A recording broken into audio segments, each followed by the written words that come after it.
Hello friends, स्वागत करता हूं आप सबका हमारे इस यूट्यूब चैनल सिद्धार्थ एजुकेशन पर।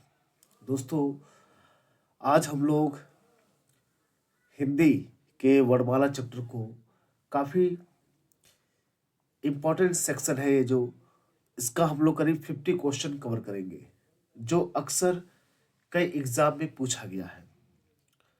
और ये वीडियो थोड़ी लंबी ही होगी और मैं पूरे क्वेश्चन को एक एक करके डिस्क्राइब करके बताऊंगा, जिससे आपका यहाँ पर इस पहले पार्ट में वर्णमाला के 50 क्वेश्चन कवर होंगे। मैं करीब इस पर 200 क्वेश्चन दूंगा, जिससे आपका पूरा वर्णमाला जो प्रैक्टिस क्वेश्चन है आपका सॉल्व हो जाएगा। ठीक है, जो भी प्रॉब्लम है यहाँ से कवर हो जाएगा।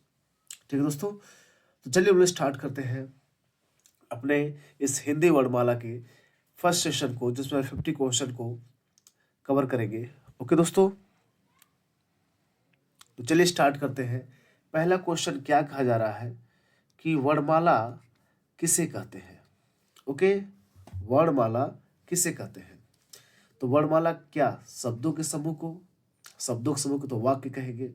वर्णों के संकलन को नहीं, शब्दों के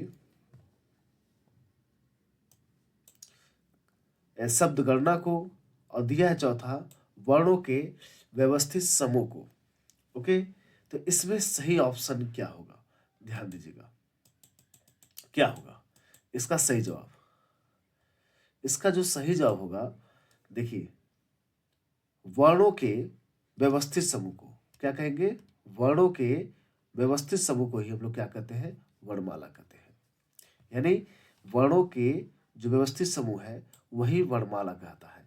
यानी वर्ण तो रखे गए हमारे कि भाई कुल हिंदी वर्णमाला में कितने हैं? कुल 52 वर्ण है। ठीक है, कुल 52 है। और इनमें से आप बताए थे आप लोग को कि 52 में से आपके,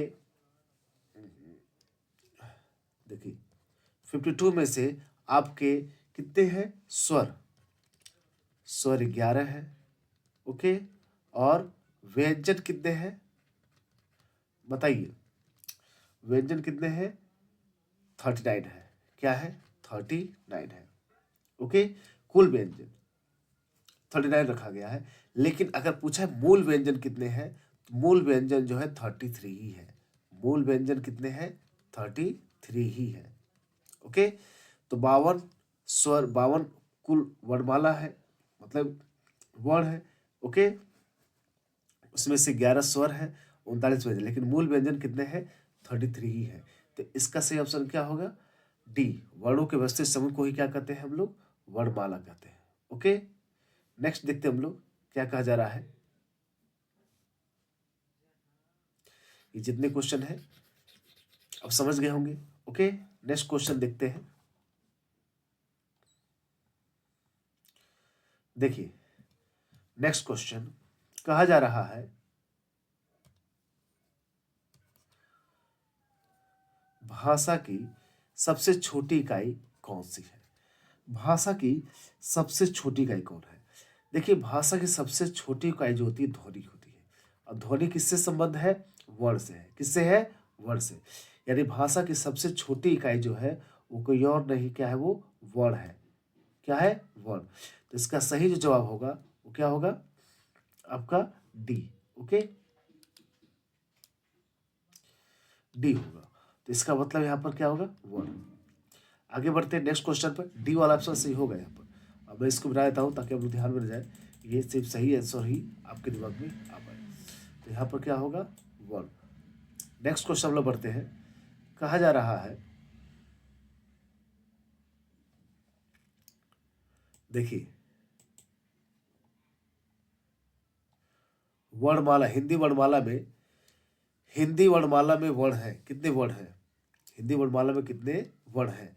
तो देखिए, 50 दिया है, 52 दिया है। ओके, उसके बाद 54 दिया है, उसके बाद 55 दिया है। इसमें से कौन सा सही होगा? हिंदी वर्णमाला में वर्ण है तो कुल कितने वर्ण है? 52 वर्ण है। अभी आपको शुरू शुरू में ही बताया आपको। ठीक है, कुल 52 वर्ण है। तो इसका सही जवाब क्या होगा? आपका बी होगा। क्या होगा? बी।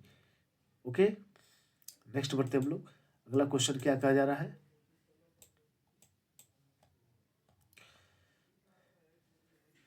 कहा जा रहा है भाषा की सबसे छोटी इकाई क्या है? भाषा की सबसे छोटी इकाई, तो क्या शब्द है, मात्रा है, ओके, या फिर वर्ण है, या इनमें से कोई नहीं है? भाषा की सबसे छोटी इकाई क्या है? देखिए, जो भाषा की सबसे छोटी इकाई जो है वो वर्ण है। क्या है? वर्ण। वर्ण मतलब ध्वनि से इसका अर्थ है, किससे है? ध्वनि से है। ठीक है, तो कौन होगा इसका आंसर? सी वाला ऑप्शन होगा सही, वर्ण है। भाषा की सबसे छोटी इकाई वर्ण है। ओके, नेक्स्ट क्वेश्चन हम लोग आगे बढ़ते हैं। देखिए,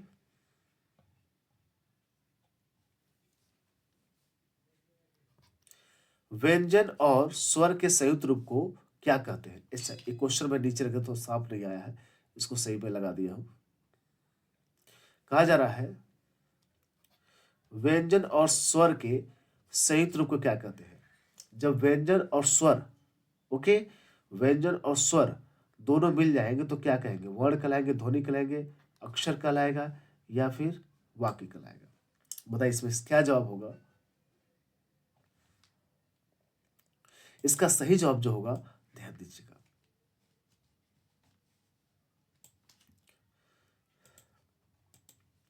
जिसका सही जवाब होगा वो होगा क्या?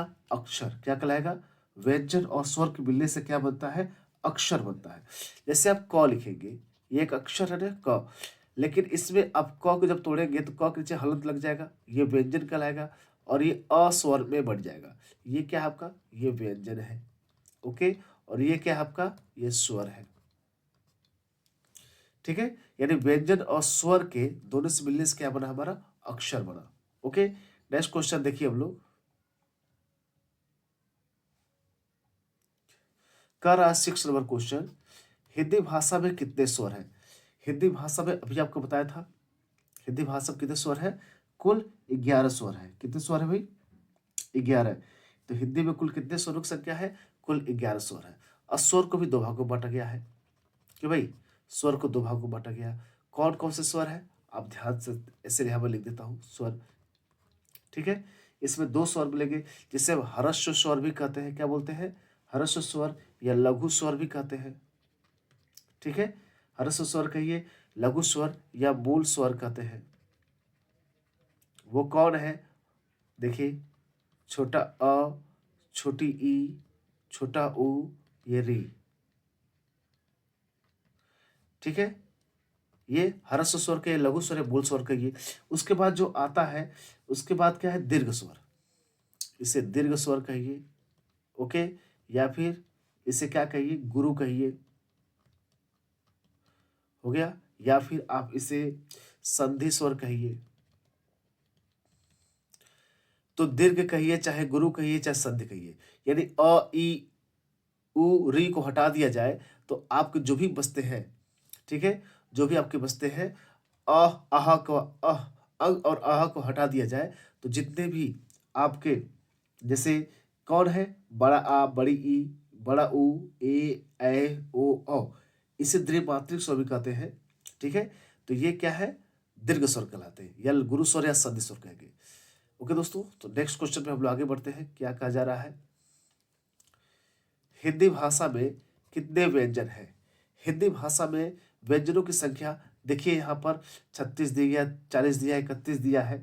ठीक है, तो मूल व्यंजन जो है हिंदी भाषा में, आपको बताया था शुरू में ही, कुल वो 33 है।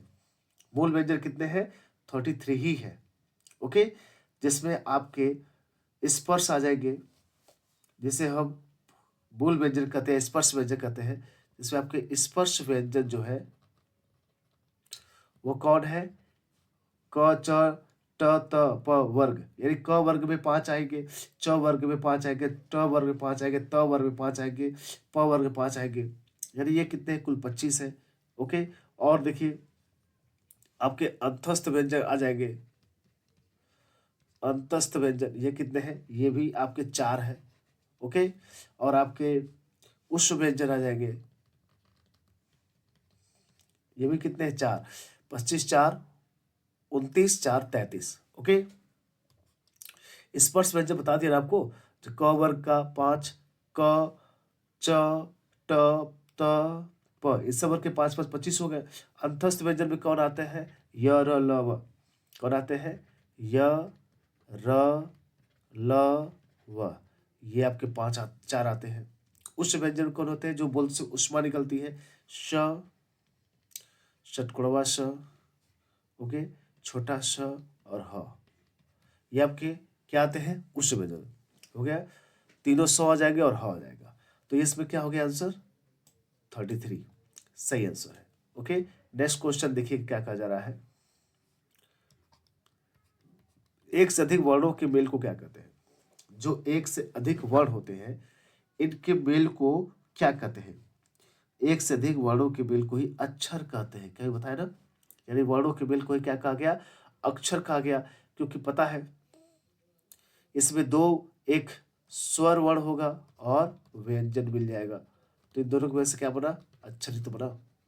तो भाई नेक्स्ट क्वेश्चन देखिए क्या कहा जा रहा है। नेक्स्ट क्वेश्चन कह रहा है हिंदी वर्णमाला में व्यंजनों की संख्या है। तो हिंदी वर्णमाला ये तो बताया 33 व्यंजन है। क्या भाई हिंदी वर्णमाला में कितने व्यंजन है? 33 है। नेक्स्ट क्वेश्चन देखिएगा, कहा जा रहा है जिनका उच्चारण स्वतंत्रता से होता है, यानी जिनको हम स्वतंत्र रूप से उच्चारण करते हैं और जो व्यंजन के उच्चारण में सहायक होते हैं, यानी व्यंजन को बोलने में उनको मदद करते हैं, उसे कहते हैं। आपके संज्ञा, स्वर, ओके, दिया गया है व्यंजन, उसके बाद दिया है विसर्ग। ओके, विसर्ग तो अ, अंग और अह है। ठीक है, अह वाला विसर्ग है। तो देखिए इसमें संज्ञा तो कोई बात ही नहीं आ रही है। स्वर का भी देखिए, स्वर स्वर जो है ना, इसका राइट आंसर जो होगा वो स्वर होगा। क्या होगा? स्वर। इसका राइट आंसर स्वर होगा। यानी स्वर स्वर जो होता है ना, ये बिल्कुल स्वतंत्र है, किसी की सहायता नहीं लेता है। कुल 11 स्वर है। ठीक है, जिसमें आपके बता दें हर्ष स्वर, लघु स्वर या मूल स्वर 4 है। ये एक मात्रिक होते हैं। और दीर्घ स्वर भी तुरंत बताया, शुरू बताया है। दीर्घ स्वर क्या, चाहे गुरु स्वर या संधि स्वर, बाकी जो बचते हैं ओके, अंग और आह को छोड़ करके जो 7 है वो आपके दीर्घ स्वर है। ये स्वतंत्र होते हैं। लेकिन आप व्यंजन जब बोलोगे ना, क ख, जैसे ख बोला तो आप ख को कैसे बोलोगे? ख के नीचे हलंत लगाएंगे फिर अ बोलेंगे। ख यानी इसमें स्वर भी आ गया और ये क्या है? व्यंजन भी आ गया। यानी स्वर और व्यंजन के मेल से बना हुआ है। ठीक है, यानी कि ये व्यंजनों के बोलने में सहायक होते हैं। कौन? स्वर। इसलिए आपका आंसर क्या होगा? बी होगा। ओके, नेक्स्ट क्वेश्चन देखिए क्या कहा जा रहा है। हिंदी में ध्वनियां कितने प्रकार की होती हैं? बताइए। हिंदी में ध्वनियां कितने प्रकार की होती हैं? इसका जवाब दीजिए। भाई हिंदी में ध्वनियां 2 ही प्रकार की हैं। कि भाई हिंदी में ध्वनियां कितनी प्रकार की हैं? 2 ही हैं। एक स्वर ध्वनि है, एक व्यंजन ध्वनि है। ओके, नेक्स्ट क्वेश्चन देखिए क्या कहा जा रहा है। वर्णमाला में स्पर्श व्यंजनों की संख्या कितनी है? जो हम वर्णमाला बोलते हैं स्पर्श व्यंजन, तो स्पर्श व्यंजक अभी बताया, क वर्ग हो गया, च वर्ग, ट वर्ग हो गया, क वर्ग, च वर्ग, ट वर्ग, त वर्ग, प वर्ग। ये कितने हैं? 5 5 इसमें है। ओके, तो इसे यही इन्हीं को 5 5 कुल कितने हो गए? 25 हो गए। इसका मतलब आंसर कौन होगा? ए होगा। कुल कितने हैं? इस पर संख्या 25 है। नेक्स्ट है, भाषा की सार्थक लघुत्तम इकाई किसे माना जाता है? भाषा की लघुत्तम सार्थक इकाई किसे मानते हैं? देखो भाई, भाषा की सबसे छोटी इकाई है तो वो कौन है? सार्थक, जिसको कोई अर्थ निकालता है वो है शब्द। क्या है? शब्द। ठीक है भाई, भाषा की सार्थक लघुत्तम इकाई कौन है भाई? शब्द है। ओके, नेक्स्ट क्वेश्चन देखिए, लिपि चिन्हों के क्रमबद्ध समूह को क्या कहते हैं? भाई लिपि चिन्हों के क्रमबद्ध समूह को क्या कहते हैं? ठीक है, तो देखिए यहाँ पर जो ऑप्शन दिए गए, अक्षर दिया गया है, वर्ण दिया गया है, वर्ण समूह दिया गया है और वर्णमाला दिया गया है। ठीक है, तो वर्णमाला कहा गया है, तो इसमें आपका सही क्या होगा? राइट आंसर आपका वर्णमाला होगा। क्या होगा? वर्णमाला होगा। यानी लिपि चिन्हों के क्रमबद्ध समूह को क्या कहते हैं हम लोग वर्णमाला कहते हैं, क्योंकि जो लिपि चिन्ह बने इसी वर्णमाला जो ध्वनि है जो वर्ण है उन्हीं के आधार पर रखे गए लिपि चिन्ह और उन्हीं के समूह को क्या कहते हैं वर्णमाला कहते हैं। तो डी ऑप्शन सही होगा। अगला क्वेश्चन है वर्णों के समुदाय को क्या कहते हैं, जो वर्ण है उसके समुदाय को क्या कहते हैं। तो वर्णों के हम समुदाय को ही क्या कहते हैं भाई वर्णमाला ही तो कहते हैं। क्या कहते हैं वर्णमाला ही तो कहते हैं। नेक्स्ट क्वेश्चन देखिए क्या कहा जा रहा है। हिंदी भाषा में कुल व्यंजन है, तो हिंदी भाषा में कुल कितने व्यंजन है। मूल व्यंजन तो 33 ही है, ठीक है, जिसमें आपको मैंने बताया स्पर्श व्यंजन कितने भाई, ये तो 25 है। उसके बाद मैंने अंतस्थ व्यंजन बताया, तुरंत बताया 4 है, और उष्ण व्यंजन बताया, उष्ण व्यंजन भी कितने हैं 4 है, ठीक है। तो हिंदी भाषा में कुल व्यंजन कितने हैं 33 है। नेक्स्ट क्वेश्चन देखिएगा, स्वर की शब्द की सबसे छोटी इकाई क्या कहलाती है। शब्द की सबसे छोटी इकाई क्या कहलाती है। तो शब्द किससे बना, वर्णों से तो बना है। किससे बना है, शब्द की सबसे छोटी इकाई वर्ण है। ओके, नेक्स्ट क्वेश्चन देखिएगा, निम्न दीर्घ स्वर है। निम्न में क्या है, दीर्घ स्वर है। ओके, हालांकि यहाँ पे गड़बड़ क्वेश्चन है, दीर्घ स्वर नहीं पूछना चाहिए, इसमें लघु स्वर पूछना चाहिए। इसमें कौन है, और उसे दीर्घ स्वर न कह के इससे पूछना चाहिए था, इसमें आपका, चलिए आइए पहले आपको मैं वर्ण कर जैसे अ ई ए ऐ। ओके, यहाँ पर कितना ऑप्शन दिए गए हैं, 4 ऑप्शन दिए गए हैं। तो पहली बात तो ये है, आप समझने की कोशिश करिए, आपको भी क्वेश्चन क्लियर हो जाएगा इससे पूछना क्या चाहता है। तो पहली बात तो ये है स्वर, जो स्वर है ना भाई, इसको 2 भागों में बांटा गया है। ओके, ह्रस्व स्वर कहिए, ओके, चाहे मूल स्वर कहिए, और एक है दीर्घ स्वर कहते हैं, ठीक है। दीर्घ स्वर में क्या क्या आते हैं आपको पता है, बड़ा आ, बड़ी ई हो गया, बड़ा ओ। ओके, उसके बाद क्या आता है, ए ओ औ, ठीक है, ये 7 आते हैं। लेकिन इसमें आ बड़ा आ, बड़ी ई, बड़ा ओ, इसको हम क्या कहते हैं, इसको मूल दीर्घ स्वर कहते हैं। क्या कहते हैं, मूल दीर्घ स्वर कहते हैं, ठीक है। ए ओ औ को हम संयुक्त दीर्घ स्वर कहते हैं। क्या कहते हैं, संयुक्त दीर्घ स्वर कहते हैं, ठीक है। और ह्रस्व क्या कहते हैं, जो का ह्रस्व स्वर है, ह्रस्व स्वर या फिर इसको कहिए मूल स्वर कहिए, ये मूल स्वर अलग है, ये मूल दीर्घ स्वर के भाग है। दीर्घ में ये दीर्घ का खुद अलग 2 भाग है, मूल दीर्घ और संयुक्त दीर्घ, ठीक है। तो मूल दीर्घ में क्या आ जाएगा, छोटा अ, छोटी ई, छोटा ऊ और री आएगा, ठीक है। अब यहां से पूछना क्या चाहता है, वो कहता दीर्घ स्वर है, ठीक है। इसमें दीर्घ स्वर यहां होना चाहिए, नहीं है। इसमें कौन सा लघु स्वर पूछना चाहिए था, या क्या कहते हैं यहाँ पर मूल स्वर या फिर लघु स्वर करना चाहिए था। क्वेश्चन में करना है लघु स्वर कौन है। तो इसमें देखिए बड़ा ई, ओके, ए ऐ, ओके, ये सब किस में आते हैं, ये सब दीर्घ में आते हैं कि नहीं बताइए। बड़ा ई, ए ऐ, ये सब किस में है, ये सब दीर्घ में ही आते हैं। इससे बचा कौन, ई, इसमें ई ही क्या है, एक लघु स्वर है। क्या है, एक लघु स्वर है। ओके, आगे बढ़ते हम लोग। क्वेश्चन नंबर 19 क्या कर रहा है, निम्नलिखित में से कौन सा मूल दीर्घ स्वर नहीं है। ओके, इसमें कहा जा रहा है कौन सा मूल दीर्घ स्वर नहीं है, मूल, ध्यान दीजिएगा। तो मूल दीर्घ स्वर नहीं है, एक थोड़ा ऊपर कर ले। देखो भाई ऑप्शन दिए गए हैं, आ ई सब बड़ा है, ओके, सब ऊ, बड़ा ऊ, ओ, ठीक है। इसमें कौन सा मूल दीर्घ स्वर नहीं है, अभी आपको ऊपर बताया है मैंने। मूल दीर्घ स्वर में कौन आएंगे, बड़ा आ, बड़ी ई, बड़ा ऊ, ओके। लेकिन संयुक्त में क्या हो, ए ऐ ओ औ, ओके। तो मूल दीर्घ स्वर, मूल दीर्घ स्वर में बड़ा आ जाएगा, ओके, बड़ी ई भी, बड़ा ओ भी आ जाएगा, लेकिन आपका जो डी वाला ऑप्शन है ओ, ये क्या होगा, संयुक्त दीर्घ स्वर में आएगा। क्या आएगा, संयुक्त। इसलिए यहाँ पर कौन सा आंसर होगा, आपका डी वाला होगा। नेक्स्ट क्वेश्चन देखिए क्या कहा जा रहा है। हिंदी भाषा में ह्रस्व स्वरों की संख्या कितनी है। हिंदी भाषा में जो ह्रस्व स्वर है उनकी संख्या कितनी है।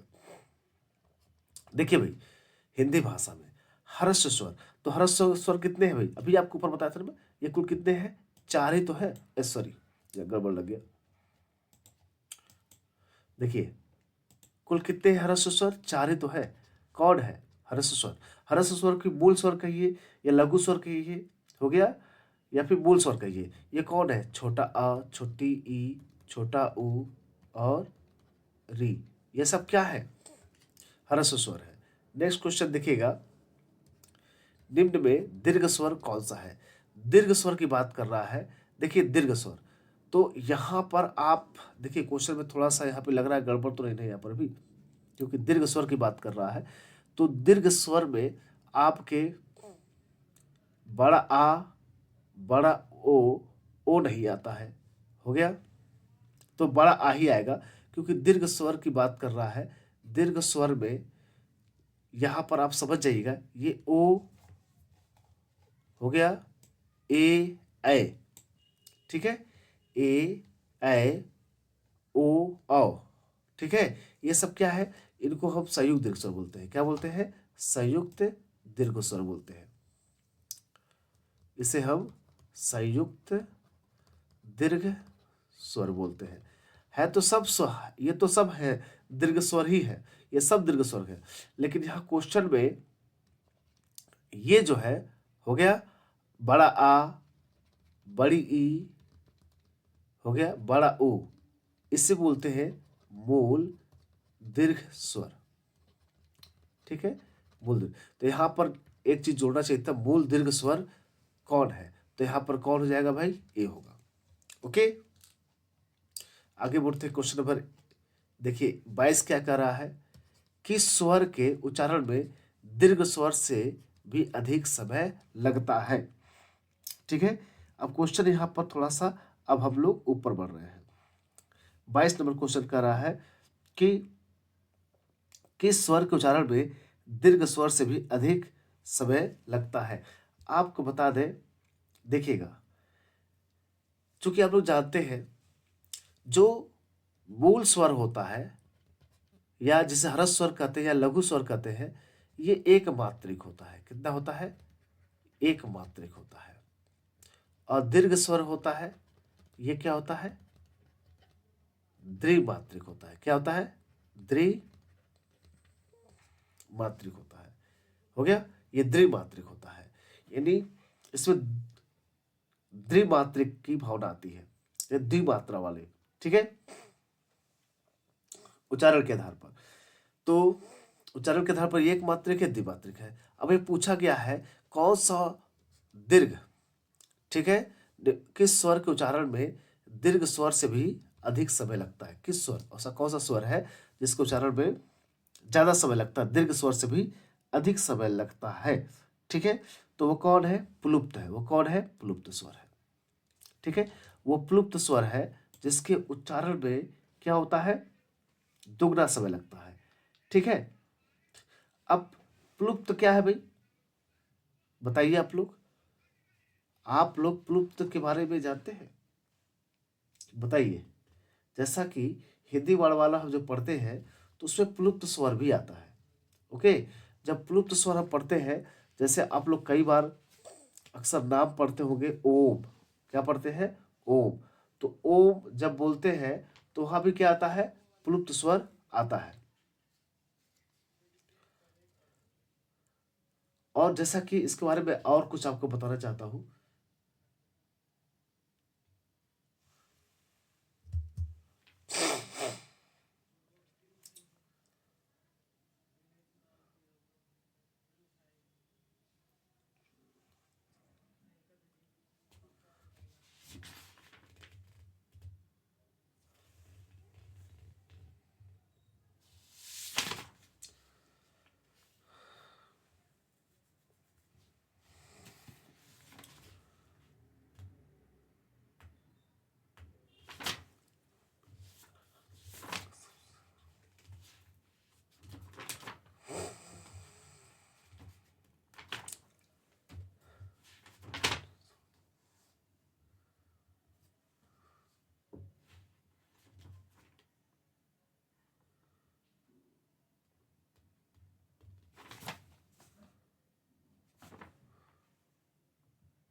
गया बहुत अच्छा।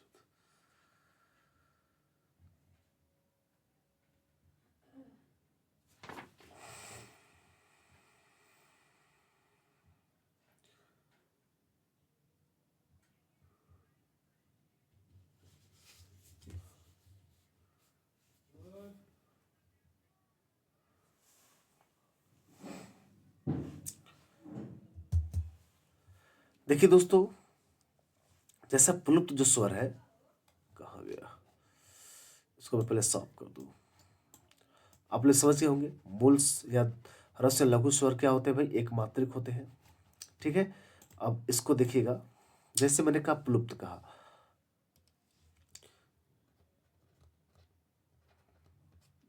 हो गया प्लुप्त,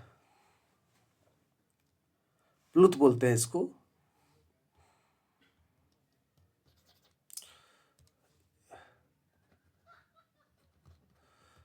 प्लुत स्वर जो होते हैं भाई, देखो ये संस्कृत भाषा में होते हैं, इसका यूज कहाँ होता है, संस्कृत में। ये हिंदी में इसका यूज नहीं है, हिंदी में इसका यूज नहीं होता है। ठीक है, ये कई बार पेपर पूछा गया है। जैसे आप लोग जब बोलते हैं ना ओम, तो ये आप अक्षर सुने होंगे ओम, ये बीच वाला। ठीक है, यही इसे प्लुप्त बोलते हैं। क्या बोलते हैं, प्लुप्त है। ठीक है, तो ये तो दीर्घ स्वर से भी अधिक समय लेता है। कौन, प्लुप्त स्वर। ओके, प्लुप्त स्वर जो दीर्घ स्वर से भी अधिक समय लेता है।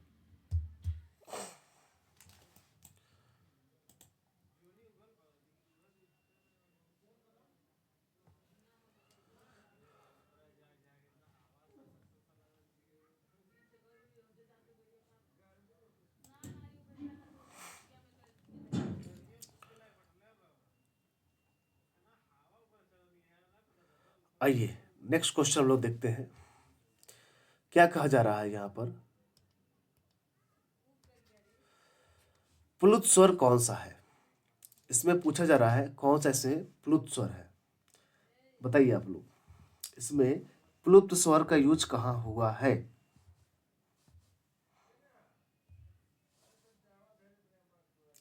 बताइए आप लोग, इससे प्लुत स्वर कौन सा है। इससे प्लुत स्वर कौन होगा, ओम। क्या होगा, ये दीर्घ स्वर से दुगना समय लेता है। हो गया, इसे 3 गुना में समय कर सकते हैं। तो ओम है, क्या है, आम नहीं होता है, ओम इस लिखा आता है, ओम। नेक्स्ट क्वेश्चन हम लोग देखते हैं, कह रहा है हिंदी स्वरों का उच्चारण जब जीभ के, हो गया, भाग के आधार पर, जीभ के भाग के आधार पर किया जाता है, तो निम्नलिखित में से कौन सा भेद इसके अंतर्गत नहीं आता है। अब देखिए, हिंदी वर्णमाला जब लोग पढ़ते हैं भाई, तो देखा जाता है कि उसमें कुछ चीजें जो है, यहां पर क्या होता है भाई, कि जीभ के आधार पर उनको बांटा गया है। ठीक है, जीभ का भाग, तो जीभ का जो भाग है, एक अग्र भाग में, एक मध्य भाग में, एक पश्च भाग में। मध्य भाग, पश्च भाग और, ठीक है, अग्रभाग। अग्रभाग में कौन कौन से बोले जाते हैं, बड़ा ई, ओके, और ए ये अग्रभाग से बोले जाते हैं। यानी जिन स्वरों के उच्चारण में जीभ का अगला भाग ऊपर जो उठता है वो अग्रभाग कहलाते हैं, जिसमें ई ए और री आते हैं। कौन है, और री आते हैं। इसमें कुल 5 लोग आते हैं। और कह रहा है हिंदी स्वर में जिसमें हम बोलते समय जीभ का मध्य भाग थोड़ा सा ऊपर उठता है, वो मध्य स्वर होता है। इसमें अ आता है केवल। ठीक है, और जिन स्वर के उच्चारण करते समय जीभ का पिछला भाग समान स्थिति से ऊपर उठ जाता है, वो क्या है, पश्च भाग, जिसमें बड़ा आ जाएगा, हो गया, ऊ आ जाएगा, बड़ा ओ औ। ठीक है, ये आ जाएंगे। तो इसमें विपरीत नहीं आता है। विपरीत जो है ना, वो मुख खुलने के आधार पर बांटा गया है, उसे मुख खुलने के आधार बांटा गया है। तो अग्र स्वर में कौन आ जाएगा, छोटी बड़ी ई, ए और री। ठीक है, अग्रभाग। और मध्य में अ आ जाएगा, पश्चिम में आ जाएगा, छोटा ऊ, बड़ा ऊ, ओ, औ। ठीक है, नेक्स्ट क्वेश्चन देखिए क्या कहा जा रहा है। मध्य स्वर कहते हैं, तो मध्य स्वर में केवल क्या क्या आता है? अ आता है ना, अभी बताया ना आप लोग को। मध्य स्वर में केवल क्या आता है? मध्य स्वर में केवल अ को कहते हैं, क्योंकि मुख जीभ का केवल मध्य भाग ही थोड़ा सा उठता है, अ। अगला है हिंदी भाषा, भाषा विज्ञान की दृष्टि से ऊ किस प्रकार का स्वर है? ऊ बताइए। ऊ जो है आपका, बताइए, यहाँ पर समृद्ध विवृत दिया है, समृद्ध दिया है, विवृत दिया है और समृद्ध दिया है। ये देखिए इनको कैसे बांटा गया है, इसे मुख खुलने के आधार बांटा गया है। ओके, मुख खुलने के आधार पर, मुख खुलने के आधार पर बांटा गया है। ओके, मुख खुलने के आधार पर यहां पर स्वरों को बांटा गया। पहले इसमें आते हैं समृद्ध स्वर,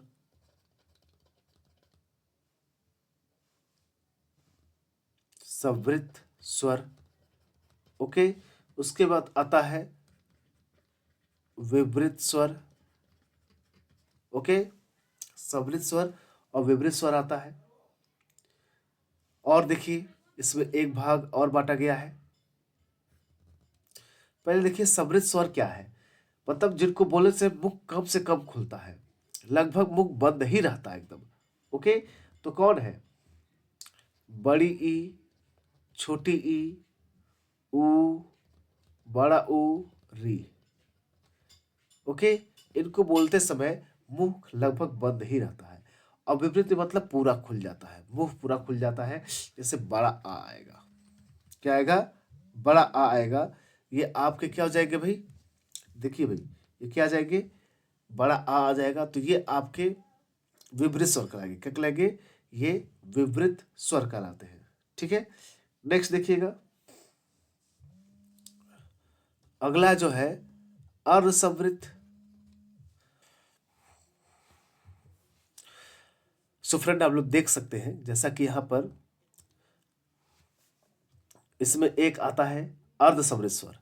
अर्धसमृद्ध स्वर में आता है, तो अर्धसमृद्ध स्वर, ठीक है, अर्धसमृद्ध स्वर में भी कई चीजें हैं इसमें, जिसमें आधा मुख खुलता है, यानी कुछ ही आधा मुख खुलेगा। जैसे ए ओ हो जाएगा, ठीक है, ए ओ हो जाएगा, अर्धसमृद्ध स्वर बोलते हैं। दूसरा है अर्ध विवृत स्वर हो जाएगा, अर्ध विवृत स्वर, जिसमें क्या मुख आधे से ज्यादा खुलता है। इससे पूरा नहीं खुलता, बस थोड़ा आधे से ज्यादा खुलता है। अ ए औ, ठीक है, और अनुस्वार वाला आ, ये सब है। तो यहाँ जो क्वेश्चन पूछा जा रहा ना, पूछा जा रहा भाषा के विज्ञान की दृष्टि से ऊ किस प्रकार की है? ऊ, ठीक है, तो ऊ कैसा है? देखिए पश्च समृद्ध, अग्र समृद्ध, अग्र समृद्ध और पश्च समृद्ध, इसमें से कौन सा सही जवाब होगा? ठीक है, तो यहाँ पर आपके भाषा में, मतलब यहाँ जो क्वेश्चन दिया गया है ना, उस हिसाब से अगर देखा जाए तो यहाँ पर क्या होगा भाई? पश्च समृद्ध कैसे कर सकते हैं? समृद्ध तो कर सकते हैं, ठीक है, समृद्ध कर सकते हैं, इसे इसे हम लोग समृद्ध कर सकते हैं, लेकिन वो कौन सा होगा समृद्ध? फ्रेंड्स आप लोग देख सकते हैं भाषा विज्ञान की दृष्टि से ऊ किस प्रकार का स्वर है। ऊ, ऊ किस प्रकार का स्वर है, जिसमें कई से अर्थ है, पश्च स्वर, अग्र स्वर और अग्र स्वर और पश्च समृद्ध। ठीक है, इसमें क्वेश्चन पूछा गया है, तो इसके हिसाब से कौन सा किस प्रकार का स्वर है। ओके, तो ध्यान दीजिए आप लोग।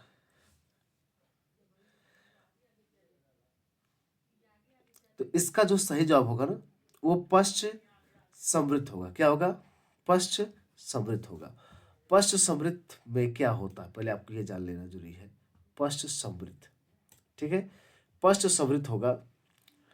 तो पश्च समृद्ध में पहली बात तो ये समृद्ध क्या है, हो गया, और विवृत क्या है?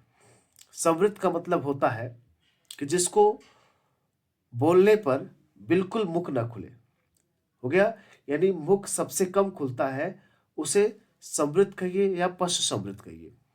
ठीक है, तो अब कहने मतलब है ई उ री, इनको बोलते समय मुख लगभग क्या रहता है, बंद रहता है, मतलब बहुत कम खुलता है। और कुछ ऐसे स्वर है जिसे विवृत बोलते हैं, जिनको बोलते समय क्या भाई, मुख एकदम बंद, खुला एकदम खुल जाता है, वो अ है। क्या है? अ। ओके, अ नहीं, आ, सॉरी, आ होगा, आ, इसको वह पूरा मुंह खुल जाता है। ओके, तो ये रहा। आगे बढ़ते हैं दोस्तों, देखिएगा इसका होगा क्या, ऊ मतलब बहुत कम मुंह खुलता है, तो क्या होगा, समृद्ध होगा, पश्चमृत कर दीजिए। अगला क्या है, निम्नलिखित में से कौन सा स्वर संयुक्त स्वर है? देखिए स्वर बताया था ना आप लोग को, स्वर संयुक्त स्वर है, तो संयुक्त स्वर किसमें मिलेंगे आपके? संयुक्त स्वर मिलते हैं आपके दीर्घ स्वर में। ठीक है, दीर्घ स्वर में ही आपको संयुक्त स्वर, तो दीर्घ स्वर कौन कौन से भाई बताइए आप लोग? दीर्घ स्वर में क्या जाएगा, बड़ा आ, बड़ी ई, बड़ा ओ।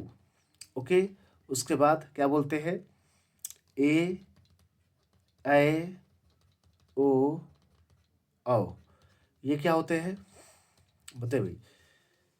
ये सब दीर्घ स्वर है, और ऊपर वाले मूल दीर्घ स्वर बोले जाते हैं। क्या बोलते हैं? मूल दीर्घ स्वर। ठीक है, मूल दीर्घ स्वर, बड़ा आ, बड़ी ई, बड़ा ऊ, मूल दीर्घ स्वर बोलते हैं। ए, ऐ, ओ, औ, इसको हम क्या बोलते हैं भाई? ए, ऐ, ओ, औ, इनको हम लोग बोलते हैं, अब बताइए, संयुक्त दीर्घ स्वर। क्या बोलते हैं? संयुक्त दीर्घ स्वर, तो संयुक्त दीर्घ स्वर बोलते हैं। तो इससे पूछा जा रहा है कौन सा संयुक्त स्वर है, तो देखिए, बड़ा आ तो मूल दीर्घ स्वर है, ओके, बड़ी ई भी मूल दीर्घ स्वर है। यहां पर संयुक्त, कौन सा संयुक्त स्वर है, इसमें दो ऑप्शन होंगे, औ भी होगा और ए भी होना चाहिए, इसमें दो ठो है। ठीक है, संयुक्त दीर्घ स्वर में जो आपके आएंगे, ओके, आपके बड़ा नहीं, ए ऐ तो नहीं आएंगे, क्योंकि बड़ा आ, बड़ी ई आपको मूलधन स्वर होते हैं, इसमें ऑप्शन में थोड़ा गड़बड़ है, तो ओ और ए, ये संयुक्त दीर्घ स्वर में आ गए, ए, ऐ, ओ, औ आपके संयुक्त दीर्घ स्वर में आते हैं। नेक्स्ट देखिए क्या कह रहा है, अर्ध विवृत स्वर है। अर्ध विवृत मतलब क्या होता है भाई? जिसके बोलते समय पूरा मुख क्या हो जाए, खुल जाता है। ठीक है, पूरा मुख क्या होता है, खुल जाता है। और लेकिन अर्ध विवृत में क्या होता है, उसकी तुलना में विवृत स्वर मतलब क्या होता है, विवृत से पूरा मुख खुल जाता है। विवृत स्वर में क्या है, बड़ा आ आएगा। अर्ध विवृत मतलब क्या होगा, पूरा मुंह नहीं खुलेगा, लेकिन आधा से अधिक खुलेगा, आधा मुंह से अधिक खुलेगा।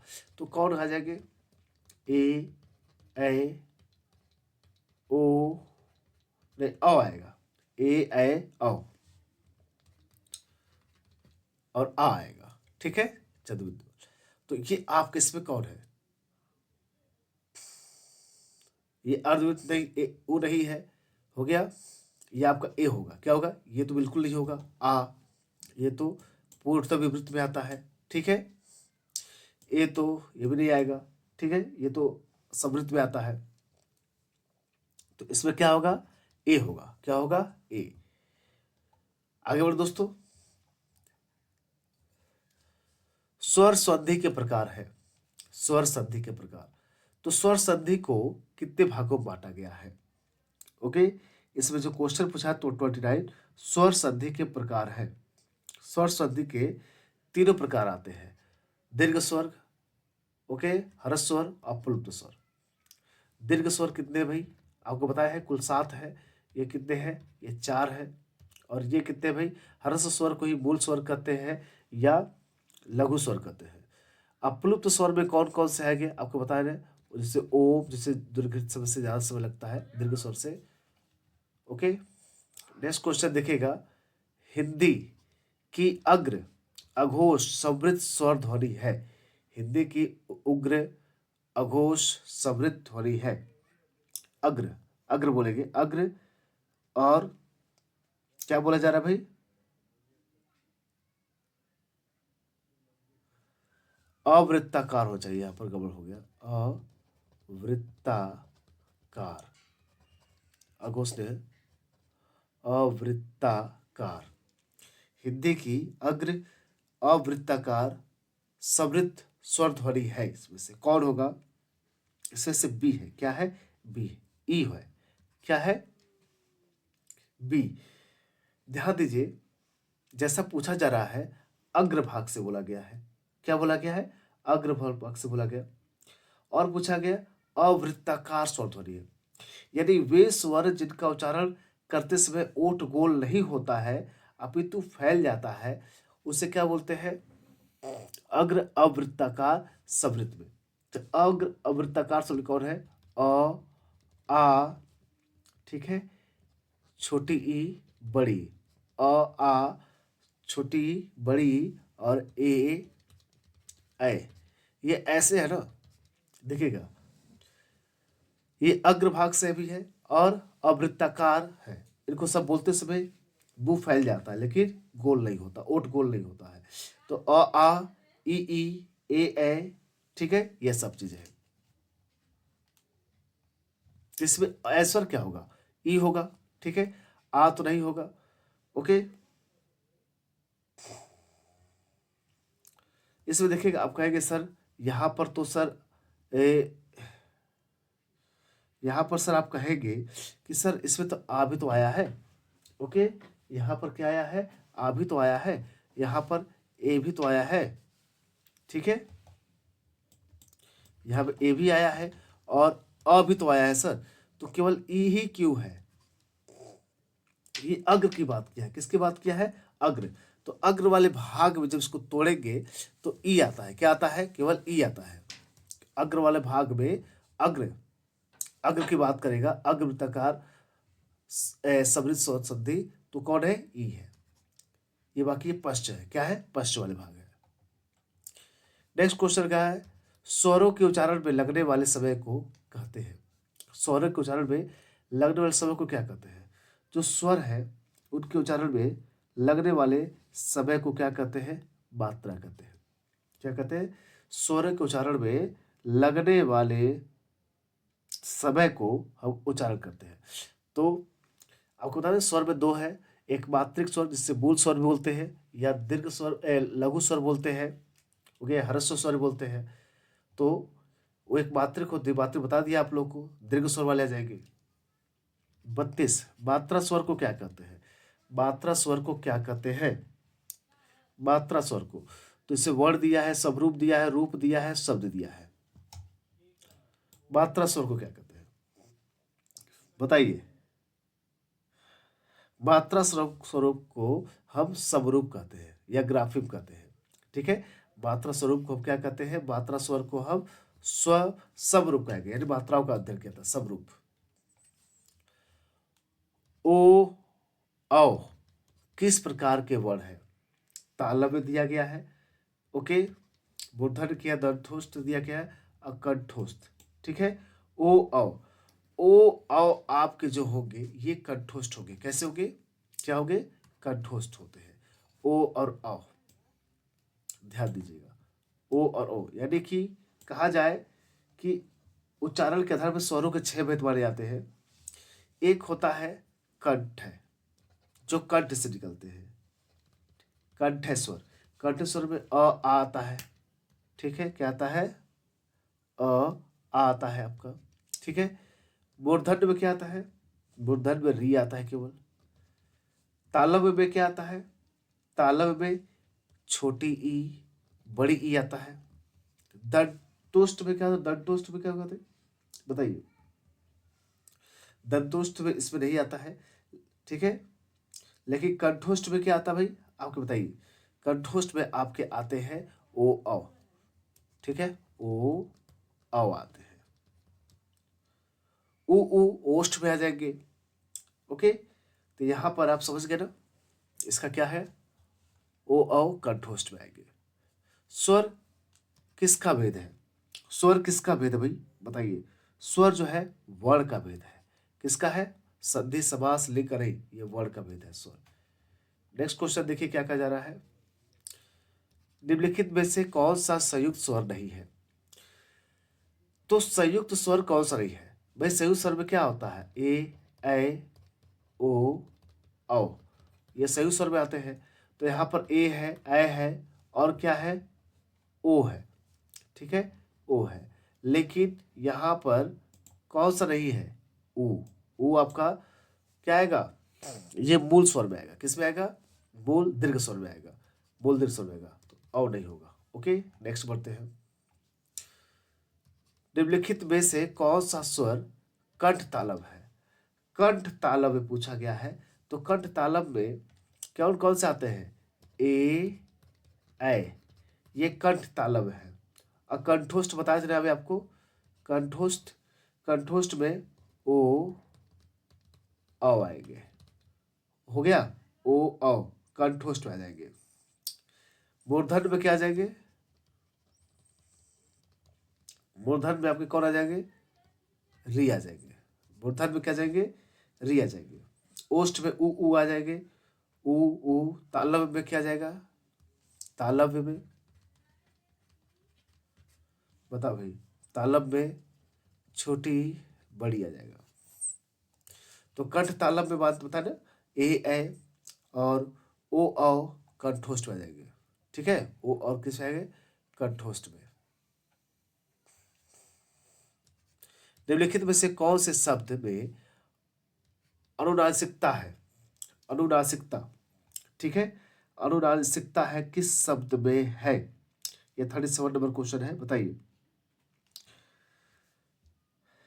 देखिए, अनुनासिकता मतलब क्या होता है? जब किसी वर्ण का उच्चारण करते समय हवा नाक और मुख दोनों से निकलता है, हवा नाक और मुख दोनों से निकलता है, उसे क्या बोलते हैं? अनुनासिक बोलते हैं। ठीक है, क्या बोलते हैं? अनुनासिक बोलते हैं। तो इसमें किससे बोला है? जिसपे क्या होगा? संभव, संभावना, संभालना और संभावित, इसमें 2 वर्ड है। ठीक है, लेकिन आप जब संभालना बोलेंगे, जब संभालना बोलेंगे, इसमें आपका क्या होगा? इसमें आपके नाक और मुख दोनों से क्या होगी? हवा निकलती है। ठीक है, इसलिए इसको सी वाला संभावना होगा। नेक्स्ट क्वेश्चन देखिए। निम्नलिखित में से कौन अनुनासिकता है? ये बताया ना, नाक और मुख से दोनों से हवा निकलती है, तो इसमें कौन सा होगा? बताइए आप लोग।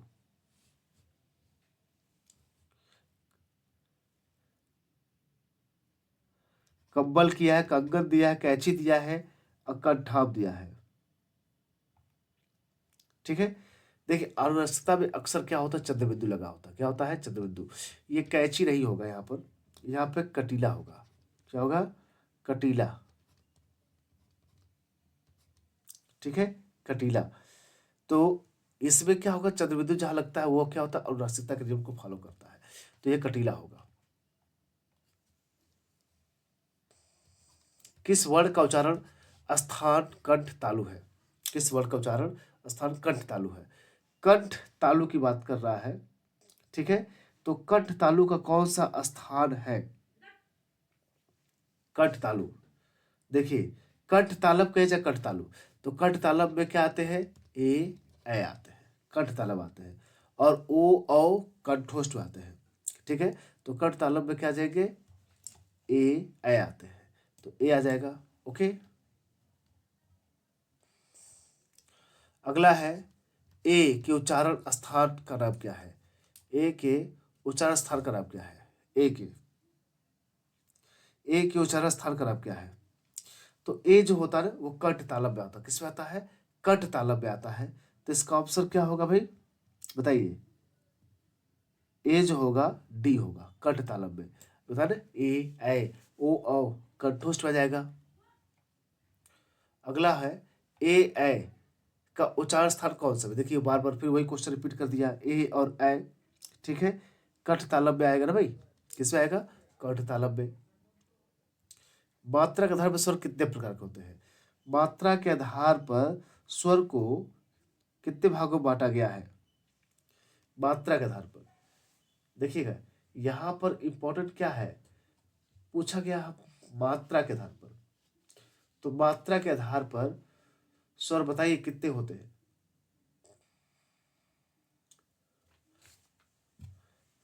देखिए, मात्रा के आधार पर स्वर के दो भेद होते हैं। कितने होते हैं भाई? स्वर के दो भेद हैं। ठीक है, ह्रस्व लघु या मूल स्वर, या हो गया लघु स्वर कहेंगे, और दीर्घ स्वर। अगला क्वेश्चन है, वर्ण तालिका के अनुसार ह्रस्व दीर्घ प्लुप्त क्या है? हो गया, वर्ण तालिका ह्रस्व दीर्घ प्लुप्त क्या है? ये सब स्वर के ही तो भाग है भाई। किसके है? स्वर के तो भाग है। 44 नंबर क्वेश्चन क्या कर रहा है भाई? देखिए, जिनकी ध्वनि केवल मुख से निकलती है वे है, ठीक है, जिनकी ध्वनि केवल किससे निकलती है? मुख से निकलती है, वो क्या करते हैं? निर्नुनासिक बोलते हैं। क्या बोलते हैं? निर्नुनासिक स्वर बोलते हैं। क्या होता है भाई? निर्नुनासिक स्वर वो होते हैं जिनकी जो ध्वनि होती है, जो जिनका ध्वनि केवल मुख से निकलती है। केवल किससे निकलती है? मुख से निकलती है, उसी को ही क्या कहते हैं? निर्नुनासिक बोलते हैं। ओके, आगे बढ़ते हैं हम लोग। क्या कहा जा रहा है? देखिए, कंठ तालव कौन है? कंठ तालव बताया ना आपको। कंठ तालव कंठोष्ठ। कंठ तालव क्या है? ए और ए है। ए ए ए ए कंठ तालव है। और ओ औ को क्या हो गया? ओ औ क्या होते हैं? कंठोष्ठ होते हैं। ऊ क्या होते हैं? ओष्ठ होते हैं। ठीक है, क्या होते हैं? ओ अ होते हैं। ओके भाई। और अगला जो पूछा जा रहा है इसमें, अ और आ क्या है? अ और आ कंठ होते हैं। क्या भाई? अ और आ क्या हो गए? कंठ। कंठ से निकलते हैं। अरे समझ में? नेक्स्ट क्वेश्चन देखिए क्या कर रहा है। ए का उच्चारण स्थान है।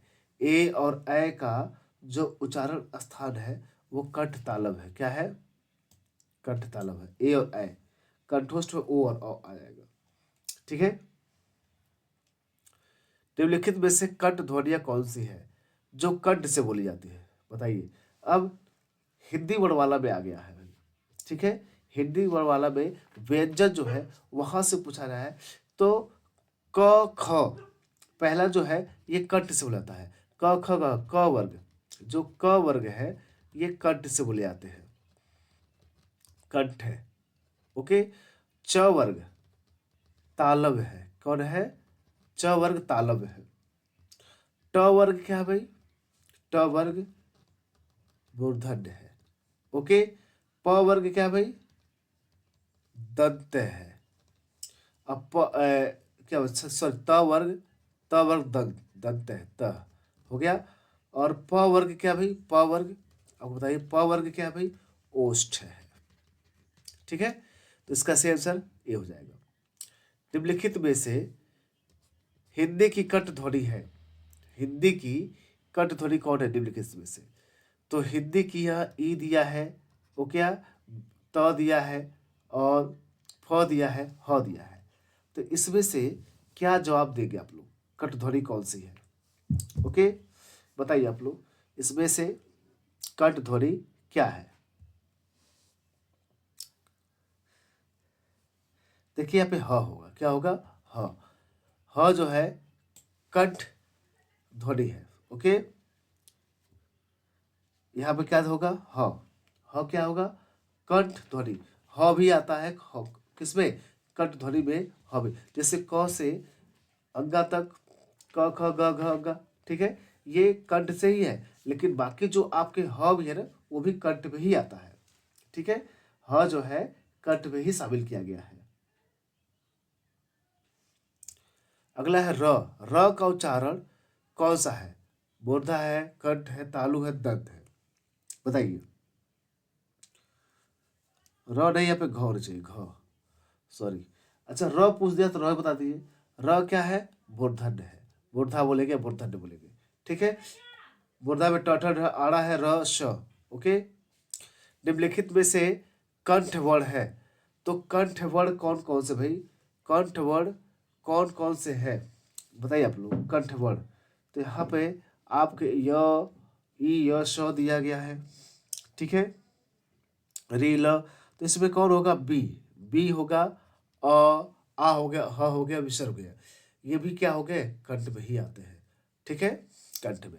तो दोस्तों लगभग हमने, देखिए क्वेश्चन और भी रखे गए हैं, लेकिन इस पहले वीडियो में मेरी कोशिश थी कि 50 क्वेश्चन मैं पहले करा दूं। ओके, तो आशा करता हूं आप लोग को बिल्कुल समझ में आ गया होगा। ओके, अब हम लोग नेक्स्ट वीडियो में आप लोग से इसके बारे में पूरा डिस्कशन करेंगे। ओके, अगले 50 क्वेश्चन के बारे में, ठीक है, जो नेक्स्ट 50 क्वेश्चन होगा उसके बारे में हम लोग डिस्कशन करेंगे। तो दोस्तों आशा करता हूँ आप लोग को बात समझ में आ गया होगा। तो मिलते हैं हम लोग नेक्स्ट वीडियो में हिंदी के नए वर्णमाला के 50 क्वेश्चन के साथ। तब तक के लिए नमस्कार आप लोग का।